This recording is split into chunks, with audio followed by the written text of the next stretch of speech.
Patay matapos barilin sa ulo ang isang lalaki sa Negros Occidental. Ang suspect wanted pa rin. Para bigyan ng mukha ang balita, Mobile Journal, Kayla Makantan. Hindi na nakaligtas ang isang lalaki matapos siyang malapitang barilin sa Negros Occidental.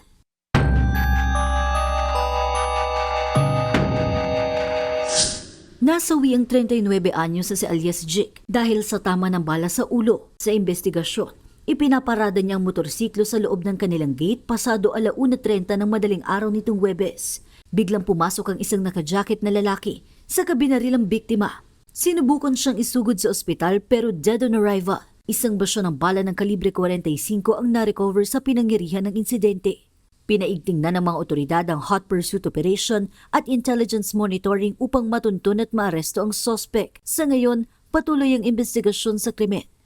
Sa barangay Tunggol, Dato Montawal, Maguindanao del Sur, nagmamaneho rin ng motor ang isang lalaki nang bigla siyang pagbabarilin gabi noong Lunes. Naitakbo siya sa ospital at naagapan. Kaya naituro pa sa mga pulis ang dalawa umanong suspect. Agad nilang natuntun ang isa pero mariing itinatanggi ang pamamaril.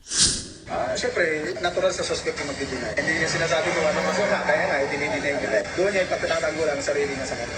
Pero itong tao na to, pati yung at large is nagdidil lang siya.